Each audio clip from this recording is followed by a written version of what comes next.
कल कल आप लोग जो पढ़ रहे थे, स्वर और व्यंजन वर्णमाला, उसमें कुछ चीजें और जाननी है, आप लोग को जाननी चाहिए। एक तो कि जो क से लेके प तक के वर्ण है व्यंजन में, क से लेके म तक के, क वर्ग, च वर्ग, ट वर्ग, त वर्ग और प वर्ग, ये जो पांचों वर्ग है, इनको स्पर्श व्यंजन कहते हैं। स्पर्श व्यंजन, इनके उच्चारण में जीभ कहाँ कहाँ स्पर्श करती है, इसके आधार पर इनको न कहते हैं स्पर्श व्यंजन। और य, र, ल, व, इनको कहते हैं अंतस्थ व्यंजन। ये अंदर से, एकदम अंदर स्थित, अंदर से निकल रहा है, अंतस्थ व्यंजन, अंतस्थ। और श, श, स, ह, ये ऊष्म व्यंजन है। श, श, स, ह, ये ऊष्म व्यंजन है। ऊष्म यानी थोड़ी गर्म हवा निकलती है इनके बोलने से। और क्ष, त्र, ज्ञ, ये संयुक्त व्यंजन। क्ष में क और मूर्धन्य ष मिला हुआ है, त्र में त और र मिला हुआ है, और ज्ञ में ज और य मिला हुआ है। ठीक है। और कल जो हम लोगों ने वर्गीकरण मैंने आपको बताया था, परुष और मृदु व्यंजन। ठीक है। तो जो परुष व्यंजन होते हैं उन्हें अघोष व्यंजन भी कहते हैं। कौन सा? जो परुष व्यंजन कौन कौन से होते हैं? पहला, दूसरा, प्रत्येक वर्ग का पहला और दूसरा वर्ण, और श, श, स, सा। ये कठोर व्यंजन है, इन्हें अघोष व्यंजन भी कहते हैं। और सभी वर्गों के तृतीय, चतुर्थ, पंचम वर्ण और या, रा, ला, वा, बराबर। हा, ये जो है तो ये मृदु सघोष व्यंजन। व्यंजन, सघोष। सघोष। सघोष मैंने इनको बोलने से तो घोष जैसी आवाज निकलती, थोड़ा घोष होता है। और हाँ, अल्प प्राण महाप्राण कल दीदी बोली थी ना, तो कल ये यही अघोष, सघोष और मृदु, कठोर और अल्प प्राण महाप्राण, इतने मतलब ये है ना, वर्गीकरण है। हालांकि इतना आपको जानने की आवश्यकता नहीं है। ये किनको जानने की आवश्यकता है? जो पूरे मतलब व्याकरणिक पद्धति से श्लोकों का उच्चारण करें, पूरे वैदिक रीति से उनका उच्चारण करें, बोलें, और वो गुरु के पास सीखें। और लेकिन स्पर्श व्यंजन और अंतस्थ और ऊष्म, ये सब आपको जानना होगा, क्योंकि ये अगर बीच बीच में आते हैं। ठीक है। वो ये अल्प प्राण महाप्राण जो होते हैं, वो इस आधार पर होते हैं कि जिनके उच्चारण में कम श्वास की आवश्यकता होती है, वो अल्प प्राण होते हैं। और जिनमें अधिक प्राण की आवश्यकता होती है, वो महाप्राण होते हैं। तो प्रथम, तृतीय और पंचम वर्ण और अंतस्थ वर्ण। अंतस्थ मैंने किनको बताया था? य, र, ल, व। ठीक है। तो ये कम प्राण की आवश्यकता होगी ना बोलने में, ये सब जी। क्या है? अल्प प्राण है। ठीक है। प्रथम, तृतीय और पंचम और अंतस्थ वर्ण, ये अल्प प्राण है।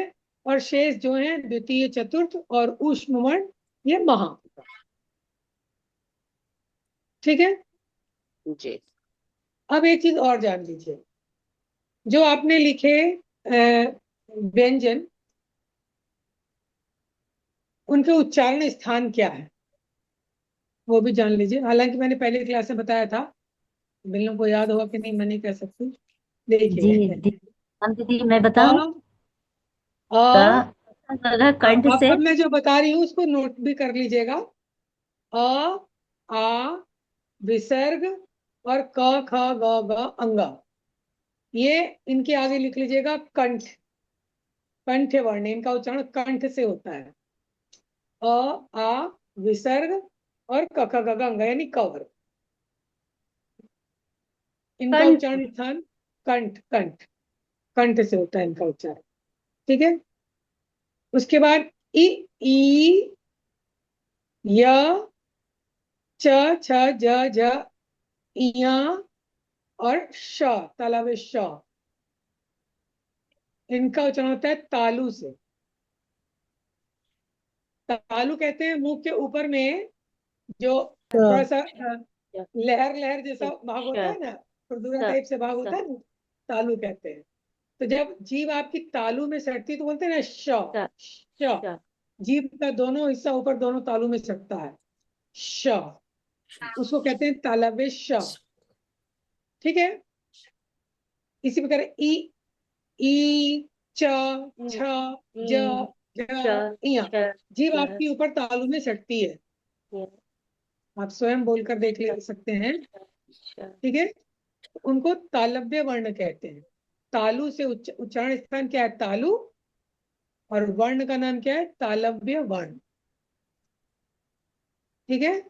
कौन कौन से हैं, इ, ई, च, छ, ज, झ, इया, य और श। ठीक है, ये तालव्य वर्ण और य। ठीक है, इचु यशा नाम तालु, इसका सूत्र है। नेक्स्ट आता है री, री, दीर्घ री, मतलब री लिखेंगे फिर एक नीचे ऐसे लगाएंगे तो वो दीर्घ री हो जाएगा। री, री, र, ट, ठ, ड, ढ, ण और श, मूर्धन्य श। इनका उच्चारण स्थान क्या है, मूर्धा। और मूर्धा किसको कहते हैं, तालु से ऊपर, जीभ में ऊपर में एक चिकना सा स्थान है आपके मुख में, ऊपर साइड में जीभ आपकी वहां टच करती है, इसलिए उसको मूर्धन्य वर्ण कहते हैं, मूर्धा में सटती है। ठीक है। उच्चारण स्थान क्या है, मूर्धा, और वर्ण को क्या कहेंगे, मूर्धन्य वर्ण। वर्ण, वर्ण कौन हुए, वो मूर्धन्य वर्ण। क्या क्या हुए, रे, रे, र, ट, ठ, ड। सीमा दी अपना म्यूट कर दीजिए। रे, रे, र, ट, ठ, ड, ढ, ण और मूर्धन्य श। इनका उच्चारण स्थान क्या है, मूर्धा। अब और फिर आते हैं लरी, लरी, मैंने पढ़ाया था संधि में, ल के नीचे री लगे रहेगा। लरी, ल, त, थ, द, ध, न और स, दंत स, सड़क वाला स जो अभी किरण जी बोल रही थी। इन सभी का उच्चारण स्थान क्या है, दंत, दांत है, दंत। और इनको क्या कहेंगे, दंत्य वर्ण, दंत्य वर्ण। रे, ल, त, थ, द, ध, न और स। आप स्वयं बोल के देखिए। ल, ल, बिना दांत की सहायता के आप नहीं बोल पाएंगे। री, दांत में आपका जीभ सटेगा ही सटेगा, है ना। त, थ, द, ध, न, स, चाहे ऊपर के दांत से सटे या नीचे के दांत से सटे, आपका सट नहीं सकता, टच करना ही है जीभ को उससे। ठीक है। आगे देखिए, उ, ऊ, उ, ऊ, प, फ, ब, भ, म। और एक वर्ण कल, और एक चीज मैंने आपको कल नहीं बताई, अच्छा वो बताती हूँ। लिख लीजिएगा उपदमानीय, उपदमानीय वो क्या होता है मैं भी बताती हूँ। इन सभी का उच्चारण स्थान क्या है, ओष्ठ।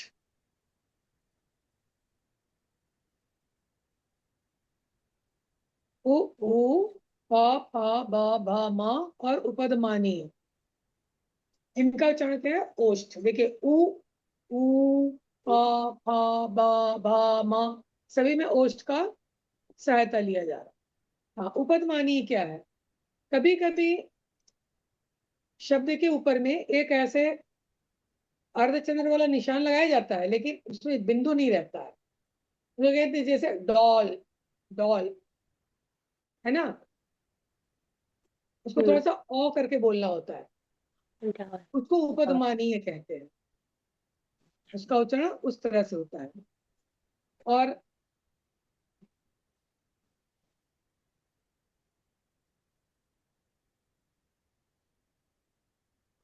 हाँ, उसका चिन्ह भी वही लिखेंगे आप, ऐसे ही जैसे चिन्ह होता है वो बना लेंगे। ये सभी ओष्ठ से उच्चारण होते हैं। फिर जो वर्ग, अब तो ये सारे वर्गों के वर्ण इसमें आ गए, लेकिन सभी वर्गों के पंचम वर्ण का एक और स्थान होता है। मैंने पिछले स्टूडेंट्स को बताया था, कोई बता सकता है? जी नासिका नासिका दीदी नहीं नहीं दीदी, नासिका, और नासिका। नासिका, हाँ। हाँ, निरुपति ने सही अनुनासिक। बताया, नासिका। अंगा, इया, णा, न और म। अंगा, इया, णा, न और म, सभी वर्गों के पंचम वर्ण। इनका एक स्थान और होता है, वो होता है नासिका, इसलिए इनको नासिक के वर्ण कहते हैं।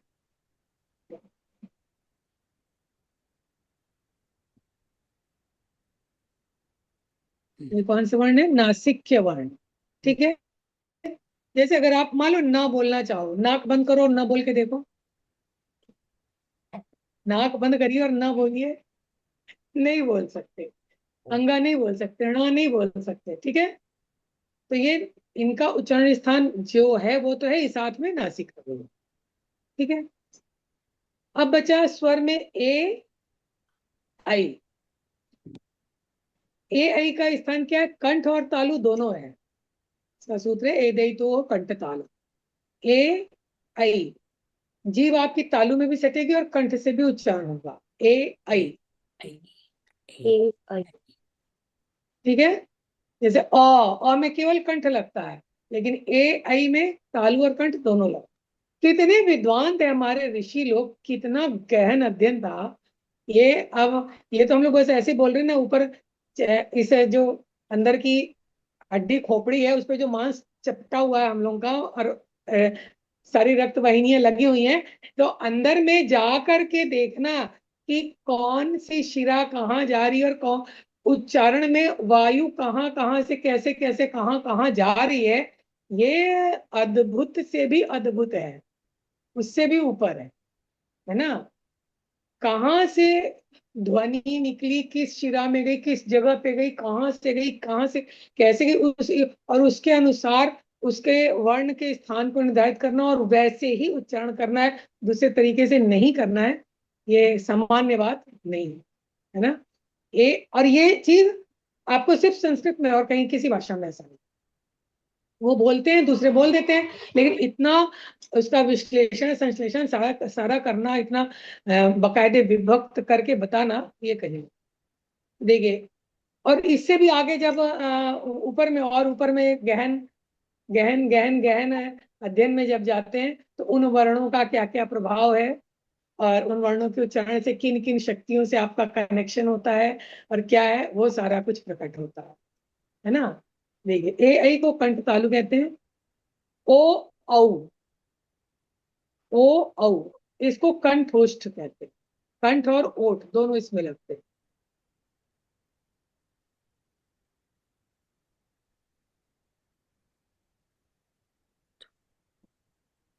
ओ ओ ओ और औ, इसको कंठोष्ठ कहते हैं। और एक वर्ण बचा जो कि इसका अलग ही उच्चारण स्थान है, वो है व। ये दंतोष्ठ है, दंतोष्ठ। दांत और ओष्ठ दोनों लगेंगे। व से बंगाली लोग वो नहीं बोलते, सब ब ही बोलते हैं शायद, जहां तक मेरे को पता है वो ब ही बोलते हैं। आशा दी सही जी बताएंगी। दीदी, सभी को प्रणाम। उड़िया में भी बहुत ही होता है, वो नहीं होता। उड़िया में भी, हाँ।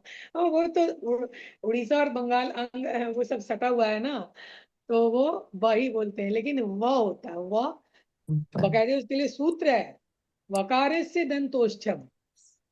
उसको आप नकार नहीं सकते हैं कि हम ऐसा ही बोलेंगे, नहीं, उसके लिए सूत्र है, वकार से दंतोष्ठम। ठीक है। तो वह बोलना है तो आपको दांत और ओठ दोनों लगाना है और दोनों। सही उच्चारण करना है। ठीक है। इसीलिए ना बहुत सारे बिहार के लोग वी को भी बोलते हैं, कितना भी उनको वी कहो उनको समझ में नहीं आता है। तब जब उनको बोलो भी, तब वो वी लिखते हैं। जबकि भ अलग वर्ण है, वह अलग वर्ण है, ब अलग वर्ण है ना। तो अगर उन, जैसे कि मेरे को बहुत प्रॉब्लम हुई, मेरे बेटे का नाम है विभू, तो क्या बोले, अब वो BIBHU लिखेंगे, वो VIBHU नहीं, और VIBHU अगर बोलेंगे VIBHU क्या, भी आई, जब उनको भी बोलो तब वो वी लिखते हैं। वो विभा नहीं है, विभा दीदी का विभा लिखा हुआ ना। अच्छा, विभा लिखा हुआ, हाँ हाँ, हाँ। वो उनका है, मतलब उच्चारण का प्रभाव, उस क्षेत्र का प्रभाव है। ठीक है, चलिए। तो और अनुस्वार का उच्चारण स्थान नासिका है। अनुस्वार को तो आप सभी जानते हैं, इसका उच्चारण स्थान नासिका। सबको इधर ले आते हैं आज।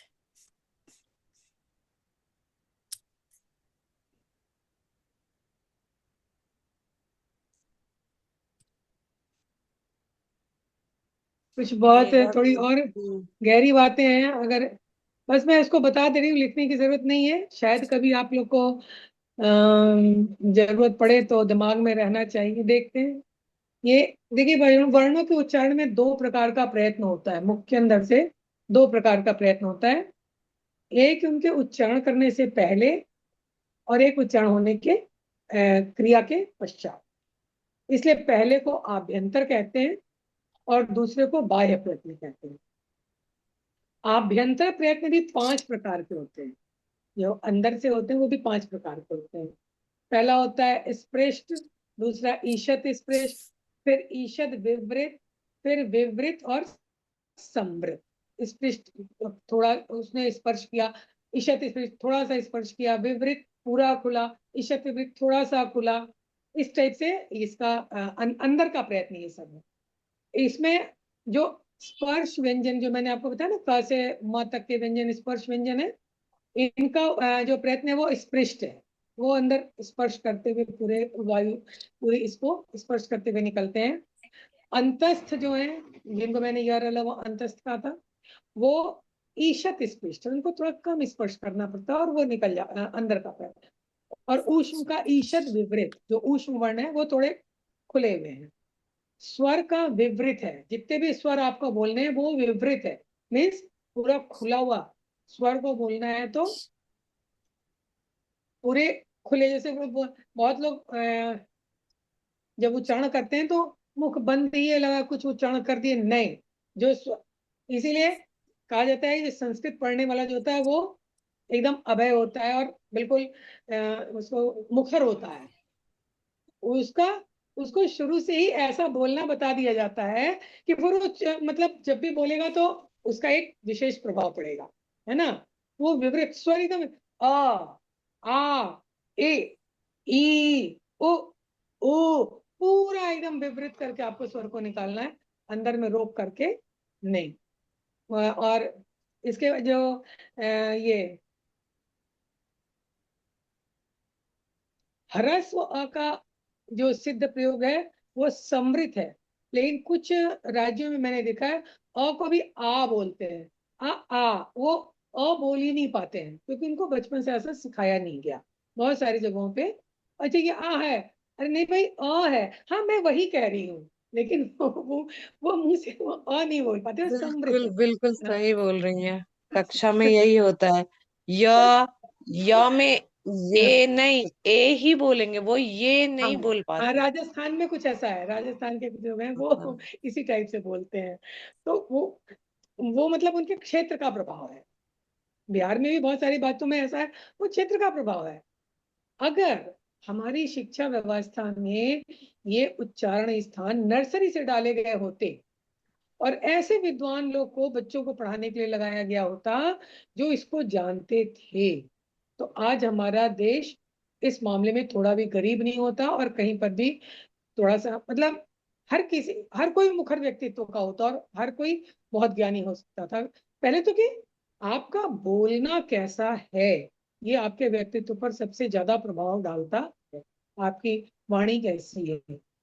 और जब ये संस्कृत साहित्य को और आध्यात्मिक साहित्य को जब आप गहराई में पढ़ते हैं तब पता चलता है ना कि हर एक शब्द का कितना असर और कैसा असर अपने अंदर से लेके बाहर तक पड़ता है।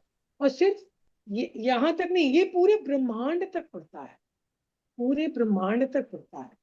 और जैसा कि कहते हैं कि एक बार में जो शब्द बोला गया वो कभी नष्ट नहीं होता है,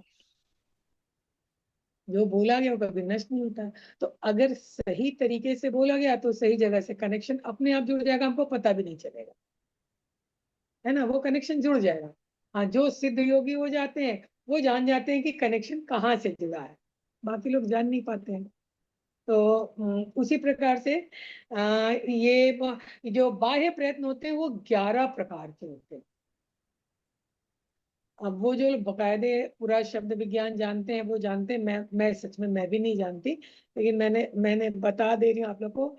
एक है विवार, संवार, श्वास, नाद, घोष, अघोष, अल्प प्राण, महाप्राण, उदात, अनुदात और स्वरित। हम लोगों ने कुछ के नाम सुने, कुछ के नहीं भी सुने हैं। तो ये बाह्य प्रयत्न है और ये सिखाने वाले ही सिखा सकते हैं। इसके लिए बकायदे कोई अच्छे संस्कृत गुरुकुल में जाके ही कोई सीख सकता है, अन्य कोई नहीं सिखा सकता, अन्य कोई नहीं सिखा सकता। फिर अब इसमें से जो वर्गों के प्रथम द्वितीय वर्ण है और श श स, इनका जो बाह्य प्रयत्न है वो है विवार, श्वास और अघोष। तीन इनके प्रयत्न है, विवार, श्वास और अघोष। और जो बाकी शेष हैं उनका संवाद, नाद और घोष है। और अल्पप्राण, महाप्राण हम लोग पहले जान चुके हैं। उदात्त, अनुदात्त और स्वरित, ये प्रयत्न केवल स्वरों के होते हैं। स्वर को आपने कैसे ऊंचा बोला, नीचा बोला, सम में बोला, और ये वेद के उसमें होते हैं। और एक ही स्थान से निकलने वाले प्रयत्न, मतलब एक ही प्रयत्न से निकलने वाले जो वर्ण है वो सवर्ण कहे जाते हैं, मतलब एक ही प्रकार के हैं। और भिन्न स्थानों से उच्चारण किए गए जो वर्ण होते हैं वो असवर्ण कहे जाते हैं। ठीक है, जैसे अ मिल गया तो आ बन गया, ये सवर्ण है। ठीक है। और रील री जो है उनमें अलग अलग है, लेकिन फिर भी उनको सवर्ण वर्ण कहते हैं, क्योंकि वो एक ही स्थान से निकलते हैं। और भिन्न भिन्न व्याकरणों ने इसमें भिन्न भिन्न राय वगैरह दी है। चलिए, तो इतना थोड़ा सा ज्ञान दो तुम। आगे अगर कभी आप कोई रिसर्च करना चाहें, कोई आगे जाना चाहें, तो ये एक उनका एक पतली सी मतलब किरण से दिख रही होगी, तो वो आगे जाएंगे तो आपको उसका सूर्य पूरा मिल सकता है, जो आगे जाना चाहे कहीं। ये दीदी है ना? हेमलता दीदी कुछ कह रहे हैं। हेमलता दीदी। जी दीदी। जी दीदी प्रणाम, हरिओम। प्रणाम प्रणाम दीदी। दीदी कल गोंग की चर्चा हो रही थी, तो शांति कुंज में एक बार गोंग जो हम लोग को पढ़ाया गया, समझाया गया था, वही एक हमारे पास है, उसको रखना चाहते हैं आप लोग के पास। जी तो दीदी। पता नहीं, वो इसमें दिया हुआ है कि गोंग वैदिक मंत्र में अनुस्वार के पश्चात, अनुस्वार श स स ह र आने पर गोंग बन जाता है। वो अनुस्वार गोंग स्यात् श स स ह रे फेषु, ऐसा लिखा हुआ है। क्या दीदी, फिर से बोलिएगा तो, एक बार फिर से बोलिए ना। दीदी, अनुस्वार के पश्चात वैदिक मंत्र में तलाभ्यश, मूर्धन्यश, दंश, ह, र आने पर अच्छा, अनुस्वार का ग्वम गोंग। उच्चारण। अच्छा, अनुस्वार के पश्चात ये वर्ण आने पर उस अनुस्वार का उच्चारण ग्वम की तरह हो जाता है। जी, गोंग बहुत सोच। बहुत बहुत धन्यवाद दीदी, बहुत बहुत धन्यवाद। वही ना, ज्ञान का क्षेत्र इतना बड़ा है, इतना बड़ा है, और कहाँ से क्या लेना है ये अपने ऊपर डिपेंड करता है। कितना ले सकते हैं अपनी कैपेसिटी पर है। ये ग्वम बहुत का सुंदर। वापस वापस बताइए ना एक बार। हेमलता दी। हाँ जी दीदी। एक बार हाँ वापस बताइएगा। हाँ हाँ दीदी, लिखा हुआ है कि गोंग वैदिक मंत्र में अनुस्वार के पश्चात तलाभ्यश, मूर्धन्यश, दंस, ह और र आने पर अनुस्वार का गोंग हो जाता है। अनुस्वार का उच्चारण गोंग किया जाता है वैसी स्थिति में।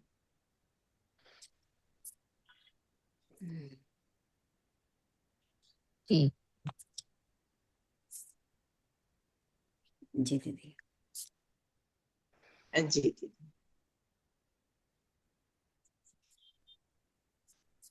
दीदी बहुत बहुत धन्यवाद। आप लोग एक कुछ दिन रहे शांति कुंज में, आपका बड़ा सौभाग्य है। हम लोग को तो वो सौभाग्य नहीं मिला, शायद अगला जन्म हो तो कुछ और ज्ञान मिले। तो दीदी ये तो मुझे लगता है कि आज संधि तो नहीं हो पाएगी कोई बात शुरुआत, नहीं। लेकिन इसको आप लोग को दिमाग में और उच्चारण स्थान तो आपको अच्छे से बिठाना दीदी होगा। एक प्रश्न है। दीदी अभ्यंतर वर्ण आपने बताए थे, स्पृष्ट, इष्ट स्पृष्ट, विवृत, इष्ट, इष्ट विवृत। ईशत, ईशत विपरीत, ईशत माने होता है कम, थोड़ा, हाँ है ना। जी। ईशत विपरीत, हाँ। और दीदी पांचवा क्या था? समृद्ध, समृद्ध। समवृत। और हम्म। इसका इसका एग्जाम्पल क्या था दीदी, समवृत का? उतना डीप में ने इतना नहीं बता अच्छा। हाँ। और दीदी ह्रस्व का उपयोग आपने क्या बताया था, बीच में रह गया। ये वही है, ह्रस्व अ का ही उपयोग है समृद्ध। अच्छा। और माने समृद्ध है वो, पूरा ऐसे मुखर होकर के नहीं है, पूरा खुला अ- हुआ नहीं अच्छा दीदी। और है दीदी ना। ये इसको बाह्य प्रयत्न बोला गया है, बाह्य प्रयत्न। हाँ, बाह्य प्रयत्न, बाह्य प्रयत्न जो 11 प्रकार के होते हैं। विवार में क्या क्या बताया था दीदी? श, श, स, और क्या बताया था? इसमें था प्रथम और द्वितीय वर्ण, अच्छा दीदी। प्रथम और द्वितीय वर्ण और श श स, ये विवार प्रयत्न में आते हैं। ठीक है दीदी। और सवर्ण जो एक ही स्थान से उच्चरित हो, और असवर्ण जो भिन्न स्थान से हम्म, उच्चारण हो जिनका, है ना। हम्म, ठीक है दीदी, हो गया। दीदी अगर हम्म। इसका पेज डाल देंगी तो हम लोग को थोड़ी आसानी हो जाएगी, क्योंकि अभी तो हम लोग कुछ भी उसको समझ नहीं पाए हैं। अभी इतने दिन से मैं पढ़ रही हूँ, मैं कौन सा समझी हूँ। नहीं, समझना भी पेज हृदयंगम करना, पेज हृदय। पेज डाल देंगी ना तो हम लोग सही सही लिख लेंगे थोड़ा। अच्छा ठीक है, ठीक है, कोशिश हाँ करते हैं। दीदी ठीक है, ठीक, ठीक ठीक, है, ठीक। प्रणाम दीदी। चलिए दी, आज तो हाँ ठीक है। और किसी का कोई प्रश्न है तो पूछ लीजिए। हाँ, अभी अगर किसी का हमारी कोई प्रश्न है तो बोलिए। प्रणाम हाँ दीदी। प्रणाम दीदी। दीदी मैंने संधियों के थोड़े से वर्ड्स लिखे हैं, तो आप हैं। उसमें देखिए। वर्ड्स लिखे हैं, शब्द लिखे हैं संधि संधि। विच्छेद के लिए। हाँ, जी दीदी। बोलिए, बोलिए, तो बोलिए। देखिए ये है मयूरासन, मयूरा प्लस आसन दीर्घ संधि। ठीक है दीदी। दीदी आप सही बोल रहे हैं, लेकिन आपका जी उच्चारण सही कीजिए। जी मयूरासन, जी। मयूर, मयूर प्लस आसन, मयूर नहीं, अच्छा मयूरा नहीं होगा, मयूरा। ठीक दीदी। मयूर। तब ना र के जी अंत में अ है और आसन जी के शुरू में आ है, तो आ में जी। से आ हो गया, आ हो ठीक गया है। जी दीदी, दीर्घ संधि मयूरासन। होगी। जी हाँ, दीदी। हम्म। मनुजा नाम। मनुजा नाम में संधि नहीं है दीदी, वो शब्द ही अच्छा बना हुआ दीदी। है फॉर्मूला से। हाँ। संयोग शब्द हुआ ना दीदी? नो नो नो, कोई नहीं। संयोग कुछ नहीं, वो शब्द अच्छा ही है। अच्छा, शब्द ही हाँ। है। अच्छा दीदी। हम्म। ठीक दीदी। एक मैंने लिखा है नित्यम भय सेतः। ये संयोग शब्द होगा, नित्य प्लस अम भय सेतः। नहीं, ये भी शब्द ही है दीदी पूरा। मैंने उसमें से लिखा है, कल हमने जो पढ़ा था ना, तो उसमें से कुछ ढूंढ ढूंढ के लिखे हैं थोड़ा कुछ। कल कौन तो सा जो पढ़ा उसमें था? से कल हमने ब्रह्मखंड पढ़ा था ना, तो जो अच्छा, तृतीय, हाँ, तो उसी में से थोड़ा सा कुछ मैंने पढ़ा है थोड़ा सा उसमें कि वो ठीक नहीं है कि दीदी, सीधा उसको ना, ब्रह्मखंड में उसको पहुंचिए वो जब बहना, वहां मत पहुंचिए। नहीं दीदी, उसमें शब्द ढूंढे मैंने और कुछ नहीं ढूंढा, नहीं नहीं, शब्द ढूंढ बहुत रही थी बहुत कि कठिन क्या है मुझे वहां पे, वो मतलब कठिन है। नहीं, संधि। ठीक है, आपका अच्छा दीदी। प्रयत्न चल रहा है, अच्छी बात है। अच्छी बात है, लेकिन हाँ वो कठिन है। जब हम पढ़े ना, उस जी। समय उसको समझिए कि कहाँ कहाँ संधि अच्छा है। ठीक है, अच्छा उस दीदी। समय उसको जी समझिए कि दीदी। संधि कहाँ है। हाँ, ये मैं समझना चाहती थी कि कहाँ हमें समझना चाहिए, यही जानने तो की वजह से पहले मैंने ना, वर्ड्स पढ़ाएंगे ना लिखे हैं। तब होगा। तो जी जैसे जी बच्चा बच्चा क्लास 5 में जाके, और जी अगर उसने क ख ग घ नहीं पढ़ा है तो 5 में जाके बुक तो पढ़ जी नहीं पाएगा, है जी ना। दीदी। ठीक तो दीदी। वो पहले वो पढ़ लीजिए, ठीक दीदी, नहीं तो धन्यवाद ना दीदी। कंफ्यूजन हो जाएगा, फिर कंफ्यूज हो जी जाइएगा। दीदी। ठीक हाँ। दीदी। ठीक। चलिए, आज अमन भैया बहुत दिन के बाद दिखाई दिए जी हैं। दीदी। और क्या है आज? रिकॉर्डिंग अब बंद कर दिया जाए अगर पढ़ाई हो गई है तो।